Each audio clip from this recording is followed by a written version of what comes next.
చేసిన అవేర్నెస్ కార్యక్రమానికి విచ్చేసిన వేదిక అలంకరించిన ప్రతి ఒక్కరికి ఈ కాలేజీ విద్యార్థులకు ప్రతి ఒక్కరికి పేరు పేరున వందనం, అభివందనం. ఇది చాలా మంచి కార్యక్రమం, చాలా అవసరమైన కార్యక్రమం. రెండు మాటలు చెప్పి ఈ కార్యక్రమాన్ని ముగిస్తాను.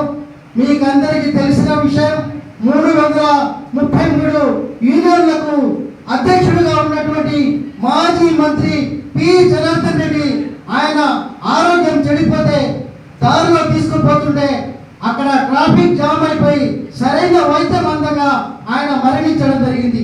ఇటువంటి పరిస్థితులు దేశంలో నెలకొని ఉన్నాయి. అలాగే కమ్యూనిస్టు పెద్ద నాయకుడు సీతారాం యేచూరి ఆయన మరణించిన తర్వాత ఆయన అవయవాలు ఎయిమ్స్ కి దానం చేయడం జరిగింది. ఇటువంటి బృహత్తరమైన కార్యక్రమాలు స్టూడెంట్స్ అనుకుంటే దేశ స్థితి గతిని మార్చగలిగే శక్తి మీ స్టూడెంట్స్ కి మాత్రమే ఉంది. మొన్న ఇది రుజువు కూడా అయింది. ప్రతి ఒక్కరూ ఈ అవకాశాన్ని ప్రతి ఒక్కరు మంచుకోవాలని, ప్రతి ఒక్కరూ సేవా కార్యక్రమంలో పాల్గొనాలని